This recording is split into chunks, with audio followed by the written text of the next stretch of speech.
Hallo Leute, guten Mittwoch. Heute sprechen wir über Komparativ. Komparativ. Wie bildet man Komparativ auf Deutsch? Wie bildet man den Komparativ auf Deutsch? Como é que a gente constrói o comparativo em alemão? Bom, antes de mais nada, vamos entender o que é comparativo, né? Comparativo é quando a gente está comparando uma coisa com a outra e dizendo que uma coisa é mais do que a outra. Então, esse é um comparativo de superioridade, alguma coisa mais do que a outra. Para a gente fazer isso em português, como é que a gente faz? Basicamente, a gente coloca o mais e depois o adjetivo. Mais bonito, mais feio, mais interessante, mais alto, mais baixo, mais caro, mais barato, correto? Então, em português é bem fácil, porque a gente, com nossa palavrinha mais, a gente consegue fazer este comparativo. Comparativo, né? Comparativo em português. Em alemão, é diferente. Eu não vou ter a palavrinha mais quando a gente estiver usando um adjetivo. Como assim? Eu posso falar assim, eu como mais. Aí é uma outra questão. Mas quando eu coloco mais um adjetivo, o que é adjetivo? Aquela palavrinha que dá qualidade. Mais bonito, mais feio, mais interessante, mais alto, mais baixo. Quando eu tiver o mais um comparativo em alemão, o processo é o seguinte. Eu vou colocar o adjetivo mais ER. ER. Então, eu coloco o adjetivo mais ER e dá o mais que. Por exemplo, schön significa bonito. Schön, ou bonita. Se eu quiser falar mais bonito ou mais bonita, eu vou falar schöner. E eu coloco o ER depois do schon. Então ficou schöner, schöner, que é mais bonita. Schöner, mais bonita. Ou mais bonito. Sacou? Breit. Breit é largo. Largo. Mais largo vai ser breiter. Mais largo.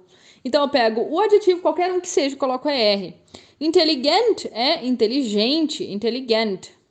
Eu coloco um ER, fica inteligenta, mais inteligente. Então, assim, o comparativo é muito fácil, gente. É só colocar o ER no final do adjetivo. Lembrando, né, que o ER no final da palavra tem som de A. É por isso que eu falo schöner, breiter, inteligenter. Ok? E, que mais?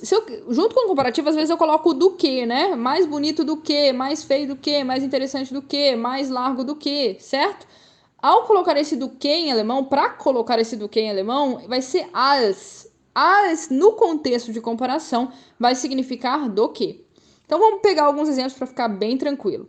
Franziska ist schöner als Franz. Vamos dizer que a Francisca e o Franz são irmãos. Se eu digo Franziska ist schöner als Franz. Que significa? A Francisca é mais bonita do que o Franz. Ela é mais bonita do que o Franz. Schöner é mais bonita, porque eu tenho schön mais o ER, mais bonita. Als do que. Então, Franziska ist schöner als Franz. E se a gente quiser falar, este corredor é mais largo do que o outro. Este corredor é mais largo do que o outro. Largo eu vou dizer breit. Então, dieser Flur é corredor, ist breiter. O que é breiter? É o breit, que significa largo, mais é R. Breiter als der andere. Então, este corredor é mais largo do que o outro.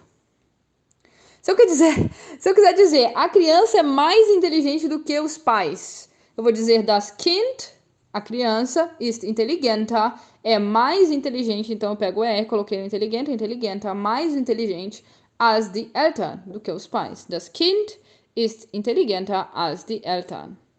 Percebeu? Então, para você fazer mais inteligente, mais legal, mais bonito, adjetivo mais ER. O que você tem que saber para além disso? É só isso, Lud? É quase só isso, mas é claro que tem umas coisinhas que a gente tem que colocar mais, né? Porque é para o professor de alemão ter sempre emprego, né? Eu sempre brinco assim com meus alunos, fala, para que isso? Eu falo para os alemães, professor de alemão ter sempre emprego, terem sempre emprego, tem sempre uns detalhes. Um detalhe é o seguinte, quando os adjetivos forem curtinhos, ou seja, monossilábicos, né? Tiver uma sílaba só, for curtinho, tá? Além de eu fazer a mesma coisa que eu acabei de ensinar, eu também coloco um umlaut, que é aquela trema, né? Os dois pontinhos no adjetivo. Como assim? Alt, não é velho? Alt é velho. Como é que fica o comparativo de alt? Ou seja, como é que eu falo mais velho? Se a gente fosse seguir a regra anterior, era só colocar o ER, ficaria alta. Mas não vai ser só isso. Eu tenho que colocar um umlaut em cima do A. Porque alt é bem curtinho, né? Alt, bem curtinho. Então, o umlaut vai ficar em cima do A e vai ficar älter. Älter. Bist du älter als dein Bruder? Você é mais velho do que o seu irmão. Percebeu? Então, o que eu fiz? Eu peguei o alt, coloquei o R normal, mas eu coloquei o umlaut. Então, ficou älter. Bist du älter als dein Bruder? Você é mais velho do que o seu irmão? A mesma coisa vai acontecer com o groß. Groß significa grande. Tem uma sílaba só, na verdade? Então, vou colocar o ER e o umlaut e vai ficar größer, maior. Das Haus ist größer als die Wohnung. A casa é maior do que o apartamento. Das Haus ist größer als die Wohnung. A casa é maior, größer als die Wohnung, do que o apartamento. Interessante que maior em português é um comparativo irregular, né? A gente não fala mais grande, a gente fala maior. Assim como a gente não fala mais pequeno, a gente fala menor. Até que em Portugal se diz mais pequeno, mas no Brasil não, né? A gente fala menor.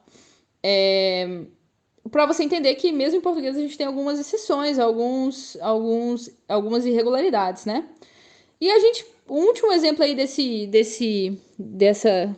estilo aí de adjetivo é o jung. Jung, que significa jovem. Jung. J-U-N-G. Jung significa jovem. Para eu falar mais jovem, como é que eu vou fazer? Eu vou colocar o ER, mas eu vou colocar também o umlaut no U, né? Afinal é um monossilábico. Então eu vou dizer junger. Junger. Wer ist junger? Quem é mais jovem? Wer ist junger? Quem é mais jovem? Beleza? Acabou, Lud? Não, não acabou. Tem ainda mais um detalhe para você. Eu acabei de falar para você que existem adjetivos irregulares no português, né? Por exemplo, maior, menor. Em alemão não vai ser diferente. Vão ter aí 4 adjetivos importantes que vão ser irregulares. A primeira delas é o adjetivo viel, que significa muito, né? Ou sehr, que também significa muito, cujo comparativo é mehr. Então, ele não é vieler ou serer, não existe isso, é mehr. Então, por exemplo, se eu quiser dizer eu bebo mais chá do que café, eu digo ich trinke mehr Tee als Kaffee. Eu bebo mais chá, ich trinke mehr Tee. Eu bebo mais chá, ao pé da letra, né? Ich trinke mehr Tee als Kaffee. E aí você percebe que eu tenho mehr. Além disso, um outro comparativo irregular é o gut, bom, que não vai se tornar guter, vai se tornar besser. Então eu posso dizer, por exemplo, der Schokoladenkuchen ist besser. O bolo de chocolate é melhor. Der Schokoladenkuchen ist besser. O bolo de chocolate é melhor. Melhor do que o quê, né? Tem que ter o contexto, né? Poderia dizer, por exemplo, der Karottenkuchen, als der Karottenkuchen, né? Do que o bolo de cenoura, tá? Bom, o que mais? Eu tenho também o gern, que significa com prazer, que o comparativo é lieber, que se torna com mais prazer ou de preferência, né? Lieber se torna, então, de preferência. Eu posso dizer, ich trinke lieber Tee als Kaffee, que significa eu bebo de preferência chá do que café, ou seja, eu gosto mais, eu prefiro beber, né? Mas o lieber aqui é de preferência. Ich trinke lieber Tee als Kaffee. E por último, um outro que é irregular é o hoch, que significa alto, cujo comparativo é höher, que é mais alto. E aí você percebe que ele perde o C, né? Ele não vira hoher ou höher, ele vira höher. E atenção que esse H eu não falo o segundo H, né? Porque ele tá só alongando a vogal anterior. Então eu falo höher. Percebeu? Höher. Por exemplo, welches Gebäude ist höher? Qual prédio é maior, né? Mais alto. Welches Gebäude ist höher? Qual prédio é mais alto? Então eu trouxe aí 1, 2, 3, 4 irregulares para vocês. Viel, gut, gern e hoch, mas de resto você só tem que se ligar, né? A grande maioria aí, quase todos, né? É bem fácil, é só se ligar e colocar o ER junto com o adjetivo. Se ele for curtinho, não pode esquecer do umlaut. Espero que você tenha gostado da aula de hoje, eu acho uma aula bem legal que te ajuda bastante a começar a criar umas frases um pouquinho mais complicadas, já direto no A1, né? Então, tente fazer suas frases aí, fazer seus exemplos, deine Beispiele, né? Que são os seus exemplos, e vamos que vamos. Amanhã a gente se ouve de novo. Tschüss!